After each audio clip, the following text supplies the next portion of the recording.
Hello everyone, so today we are going to talk about cars tyres.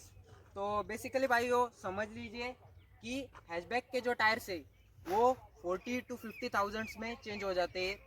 अपनी जो sedan है उसके 50 to 60,000 में चेंज होते हैं। और जो अपनी फुल साइज एसयूवी आती है जैसे कि फॉर्च्यूनर एंडेवर, उनके भाइयों चेंज होते हैं अपने 70 to 80,000 में बिटवीन में चेंज हो जाते हैं। लेकिन भाइयों ये फैक्टर डिपेंड करता है कि आप गाड़ी कैसे चला रहे हो। सपोज आप ज़्यादा ऑफ रोडिंग वगैरह कर रहे हो तो डेफिनेटली आपके टायर ज़्यादा घिसेंगे। तो ये थोड़ी एक्सेप्शनल केस हो गई। अभी सेकंड पॉइंट जो होता है टायर्स के बारे में वो रहता है कट्स के बारे में। तो पहली बात तो ये कि आपके टायर्स के ऊपर अगर ऐसे सीधे कट्स आ रहे तो इतनी कुछ घबराने की जरूरत नहीं है। लेकिन भाइयों ये टाइम टू टाइम रिप्लेसमेंट मांग रहे हैं। अगर आपके टायर को साइड से कोई सा भी कट हो जाता है तो डेफिनेटली भाइयों 100% श्योर हूं मैं कि आपको टायर चेंज करवाने ही करवाने हैं। भगवान ना करे आपके साथ कल को कोई हादसा हो जाए तो वो टायर फट वगैरह सकते हैं हाईवेज पर। तो डेफिनेटली भाइयों ये साइड वाले कट्स होंगे तो डेफिनेटली टायर चेंज करवा ही लो। जो नेक्स्ट पॉइंट रहता है वो अपने टायर जो है कब चेंज करने के ये कैसे आइडेंटिफाई करें। तो आप यहाँ पर टायर्स की जो मार्किंग वगैरह है वो देख सकते हो। अगेन जब हमारी मार्किंग जो यहाँ पर आपने को कभी कभी कंपनियां क्या करती है यहाँ पर छोटी सी मार्किंग वगैरह देती है टायर्स के ऊपर।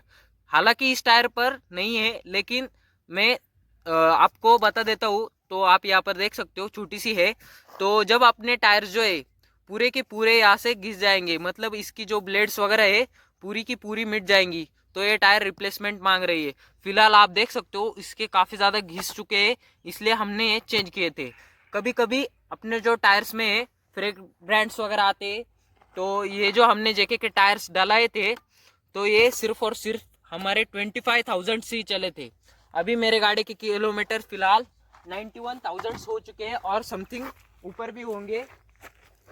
तो गाइज अभी आपका सेकंड डाउट यही होगा कि टायर में फिलहाल हवा कितनी रखनी है। तो टायर की जो हवा है सभी कंपनियां क्या करती है अपने ड्राइविंग साइड के डोर पर यहाँ पर अपने को एक मार्किंग वगैरह मिल जाती है। जैसे कि अपन सिंगल ट्रैवल कर रहे हैं या फिर डबल ट्रैवल कर रहे हैं तो एक तो अपनी मार्किंग यहाँ पर होगी या फिर इस साइड होगी। तो आप यहाँ पर देख सकते हो यहाँ पर अपने को टायर के प्रेशर की यहाँ पर पीएसआई वगैरह मिल जाता है।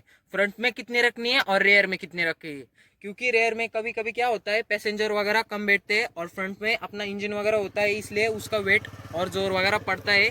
तो ये फ्रंट व्हील ड्राइव में आगे वाले टायर्स में डेफिनेटली हवा ज़्यादा ही रखनी पड़ती है। बेसिकली अभी हम अलाइनमेंट के बारे में बात करने वाले हैं। तो पहले समझ लीजिए कि अलाइनमेंट होती क्यों है। तो अलाइनमेंट इसलिए होती है क्योंकि जब हम रोड वगैरह पर ट्रैवल वगैरह करते हैं तो अपनी जो टायर्स वगैरह है एकदम ही स्ट्रेट फॉरवर्ड चले। जैसे कि कभी कभी अपने को स्टीयरिंग के ऊपर हाथ रखना ही रखना पड़ता है क्योंकि अपनी जो गाड़ी है या तो फिर डिवाइडर के पास जाएगी या फिर अपनी जो गाड़ी है लाइन छोड़ेगी। तो बेसिकली अलाइनमेंट उसी चीज़ के लिए होती है कि गाड़ी का बैलेंस मेंटेन रहे। तो अलाइनमेंट कब करनी है भाइयों। अलाइनमेंट जो होती है अपनी हैचबैक की बता रहा हूँ मैं तो फिलहाल 5,000 में कर रहा हूँ। फिलहाल तो काफ़ी दिनों से करता आ रहा हूँ। ये अपनी जो अलाइनमेंट है कहीं पर भी हो सकती है। आपको ऐसी कुछ ज़रूरत नहीं कि आप मारुति के ही शोरूम में जाओ, हुंडई के ही शोरूम में जाओ, वो डिपेंड करता है आपके ऊपर।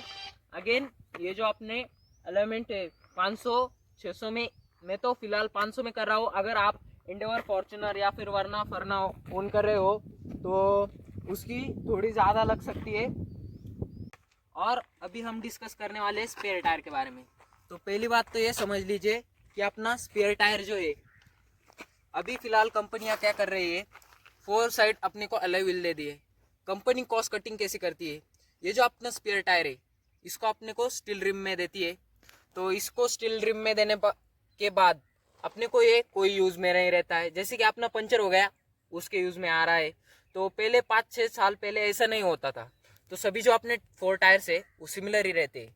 तो अगेन यहाँ पर कंपनी ने काफ़ी ज़्यादा कॉस्ट कटिंग करना शुरू कर दिया है आपसे। तो स्पेयर टायर में क्या होता है भाइयों, ये अपना 1 इंच छोटा रहता है अपने 4 टायर से।